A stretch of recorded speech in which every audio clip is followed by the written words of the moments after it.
Tuesday, January 9th, 2024. Best baseball player of the year, 1976. That was the year that I got married. It's 2024 right now, right? So I've been married 47 years and about 5 months. This year will be the 48th year of being married. How about that? Looking forward to 50 years, maybe 55, 60. We'll see how it goes. Who won 1976 Best Baseball Player? Pete Rose, back to back. He won 1975. He shared it with other guys because they all won. There's about 5 guys in our last video that won 2 categories. Pete Rose was one of them. So Pete in 1976 wins it by himself. Second win for Pete Rose. He won 3 categories. Most hits, 215. Did you know that Pete Rose had 10 200 hit seasons? He won the doubles, 42. And he won runs scored, 130. I saw an interview with Pete Rose on one of the YouTube channels. He said one of his favorite stats was runs scored. Scoring over 100 runs a season, that was his goal. 3 categories for Pete Rose. Bill Madlack won the batting title, Mike Schmidt the homers, George Brett the triples, Willie Montague the singles. Runs batted in, George Foster. Slugging and on base, Joe Morgan. 2 categories. Jim Wynn, the walks. Bill North, stolen bases. And Mike Schmidt, total bases. So Schmidt had 2 categories. Joe Morgan had 2. But Pete Rose has 3. He wins it. Let's look at his year. 1976. 35 years old. So he's been in the league since 1963. So he becomes the best baseball player for the year 1975 and 76. Maybe we can say he's in his prime, but he's been tearing up the league since 1963. He came in. Did you know that as a 22-year-old in 1963, he played 157 games? That's rare. If you get a rookie to come in and play every day. He had 170 hits. Then the next year, 139. So a little drop off there. But 1965, he starts a string of 200 hit seasons. 209, 66, 205. So that's 2 of them. 1967, he missed about 14 games. He ends up with 176 hits, so he doesn't have the 200. But he comes back in 68, 210. Then 69, 218. 1970, 205. 3 in a row, and he's got 5 so far. 200 hit seasons. 1971, plays 160 games and falls short. He has 192 hits. How about that? That could have been a 200 hit season. Then in 1972, listen to this, 198 hits. Oh man, he got robbed probably a couple times. That was that would have been 200 hits. So he would have had 7. So he comes back 1973 and just says, all right, I've had enough. 230 hits. That's as most he gets in one season. 1974, 185 hits. That could have been 200 hits. That could have been his 8th. 1975, he wins it. 210 hits. And then 1976, 215.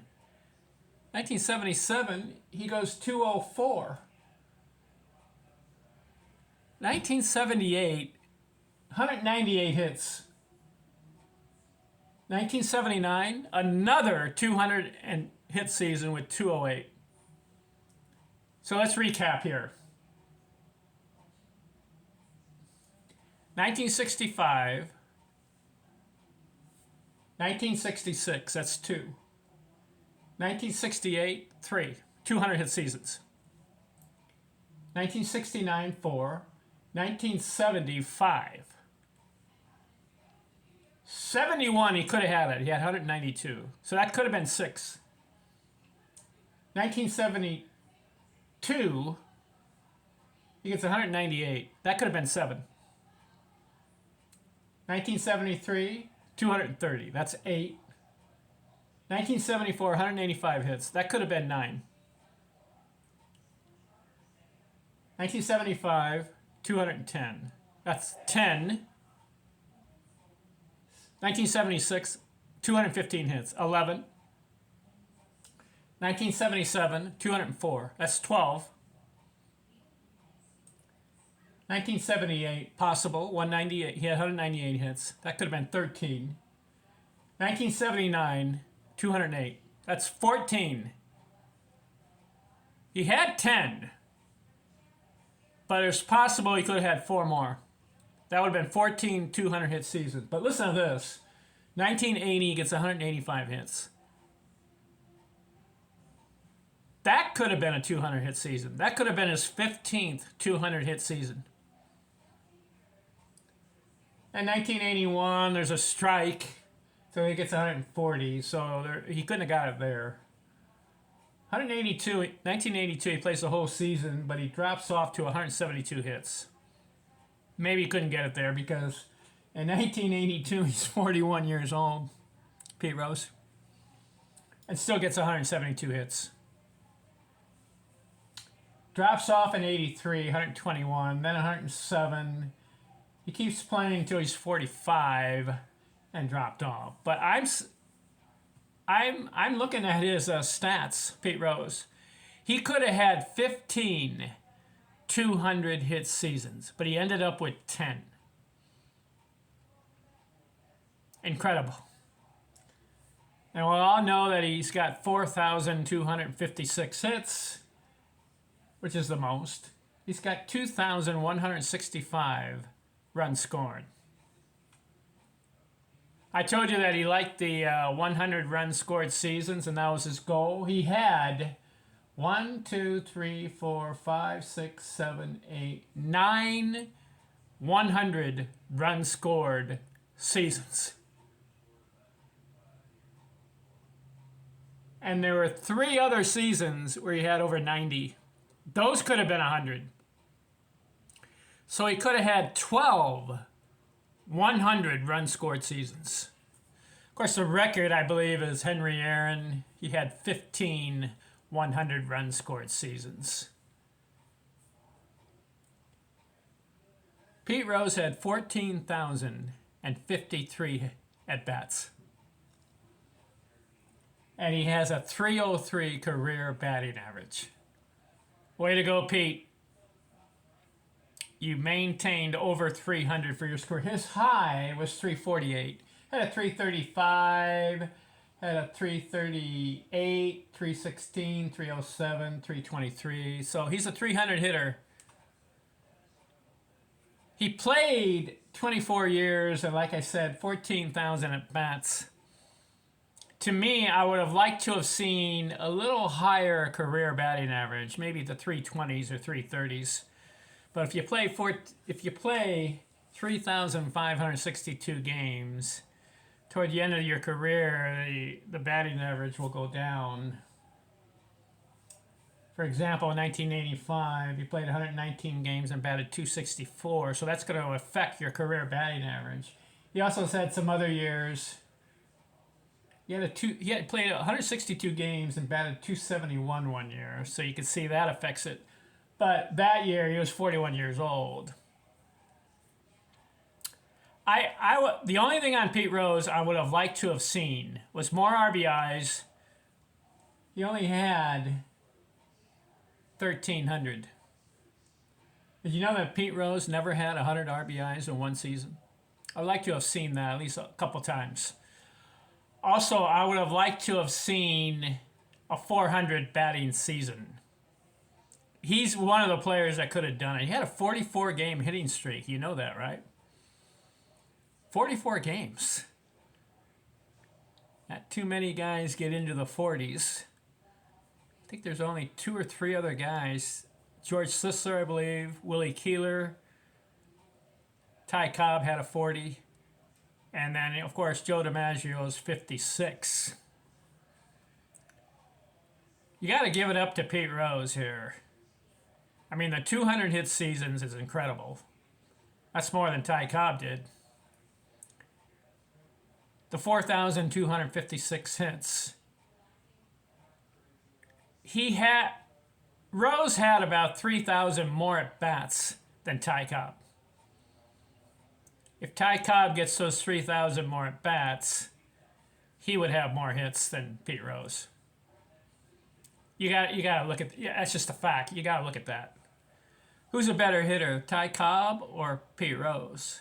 You got to go with Cobb because of the 366 lifetime batting average. But you got to give it to Pete Rose for being consistent, of playing every day, scoring 100 runs in a season, 200 hit seasons, maintaining 303. I like that, but I'd like to have seen about 325. You know, Joe DiMaggio was about 325, but he didn't play as long as Pete. Could Joe DiMaggio maintain that 325? I believe he could have. And you got other guys who have over 10,000 at bats. Stan Musial comes to mind. His lifetime batting average is 331. So you see, it can be done. Who's the other guy that had a lot of at bats and maintained over 325? Jimmy Fox, Babe Ruth, Lou Gehrig. Lou Gehrig didn't have as many at bats because he had to stop his career later when he was about 37. So he didn't play till he was 40. Lou, I think, had about 7,500 at bats. Babe Ruth had about 8,000 at bats. Of course, he walked a lot. Ted Williams had about 8,000 at bats, and he walked a lot. Pete Rose, 14,000 at bats. Now, if these other guys had 14,000 at bats, could they have maintained their high, respectable career batting averages if they had played till 45?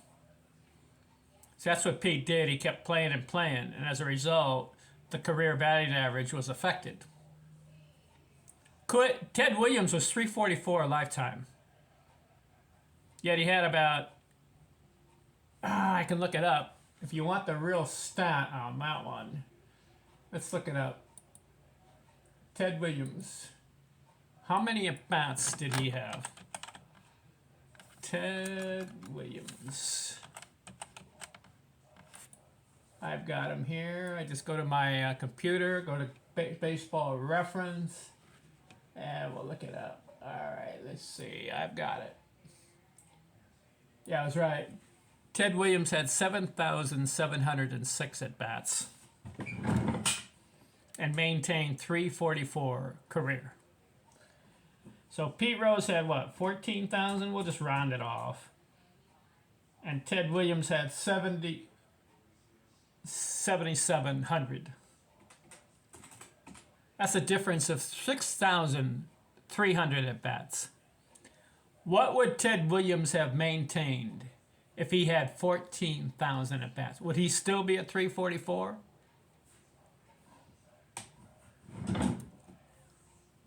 It may have dipped. It may have gone down. But I think Ted would have been around 340, maybe 338. Of course, Ted, he had 2,000 walks.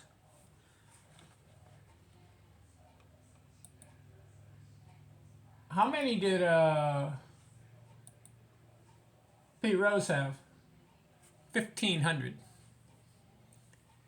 Ted Williams had 6,000 less at bats, yet had 600 more walks. They were afraid to pitch to Ted Williams. Same with Babe Ruth. Now, Pete, he was up there hitting.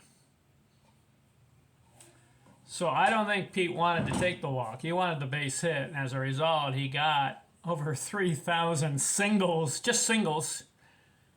You know, Pete's career is amazing. 746 doubles. That's about number 3 or 4. I think Tris Speaker and Ty Cobb, and I'm not sure on Stan Musial if he had more.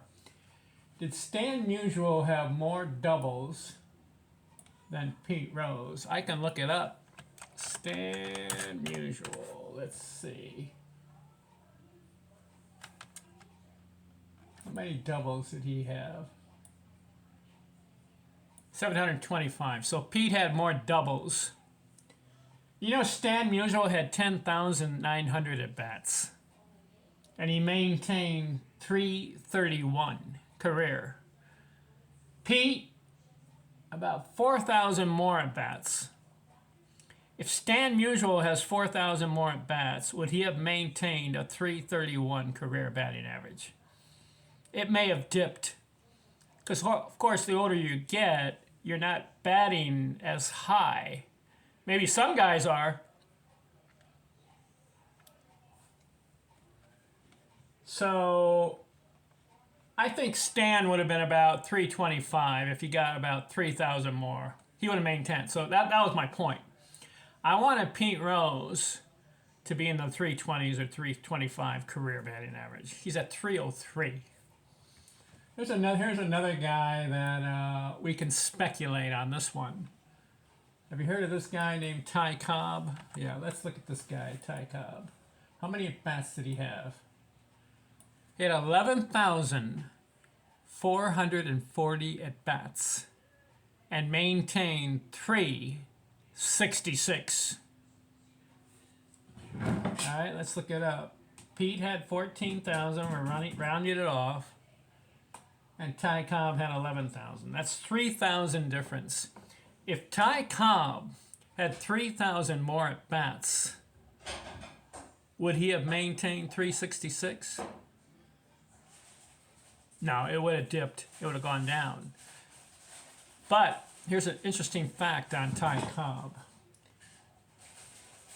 He, when he was 41 years old, he batted 323. He played he played 95 games and batted 323.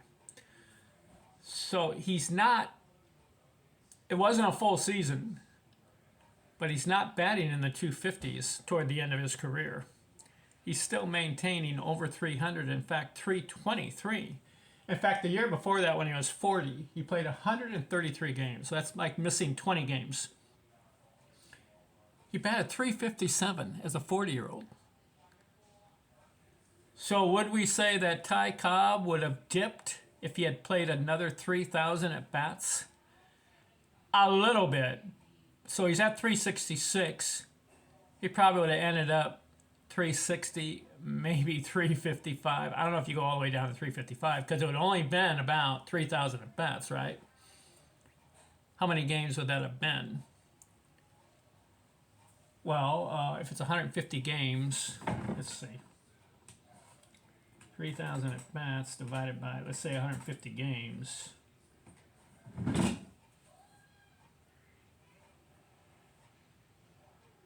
Oh, it would have probably been about 5 years of 750. I don't know, it'd probably be about another 4 or 5 years. So Ty Cobb would have played, if he was 41 when he stopped, he would have been about 46 if he had gotten those 3,000 more at bats. Would it still be 366 for Cobb lifetime, or would it have gone down in those 3,000 at bats? Hard to determine. Cobb was a hitter. I don't think he would have been below 300. He may, well, by proving the point, when he was 41, he batted 323 in 95 games. And when he was 40, he batted 357 in 133 games.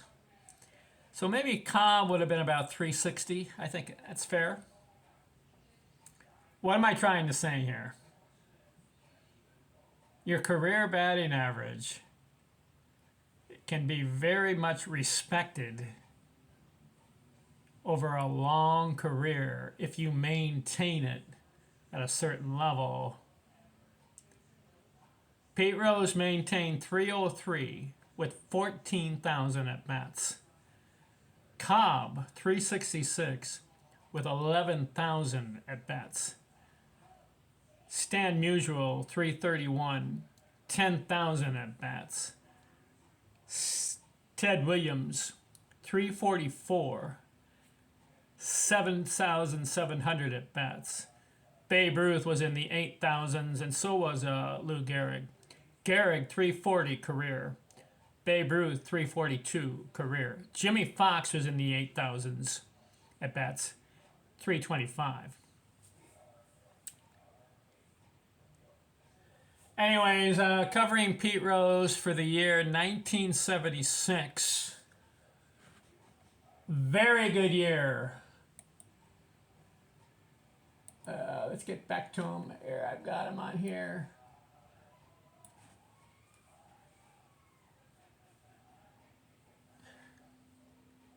$4,256 hits. Hall of Fame? Yes, absolutely.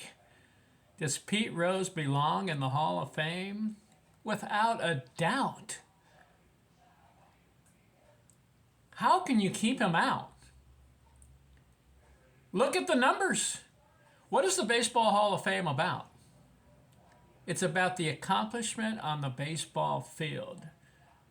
Now, whatever happened in the personal side, did it affect the baseball stats that he had? No.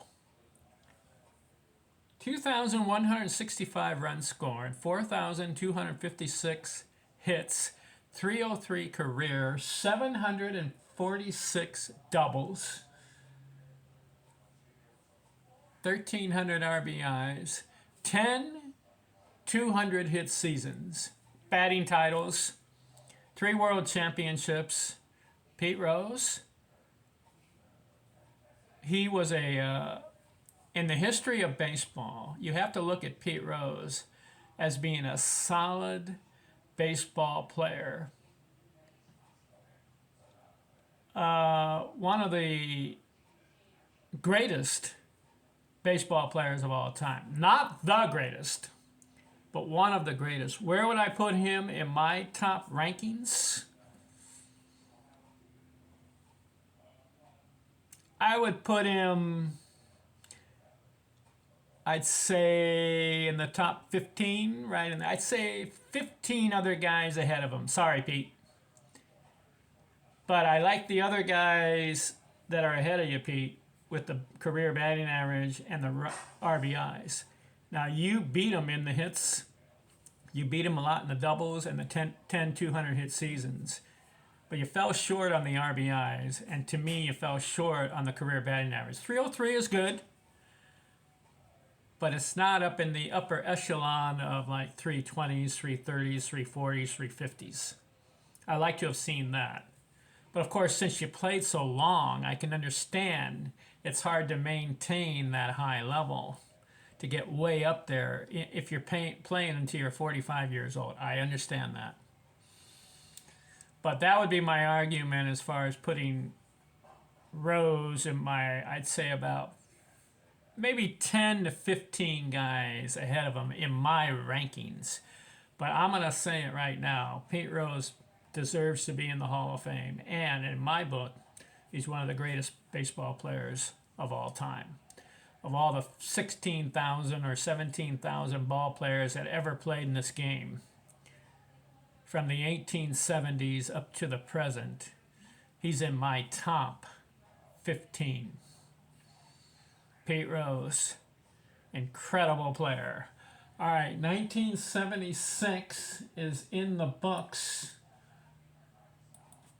Pete Rose has 2 best players on my list for an individual season. 1977 is next.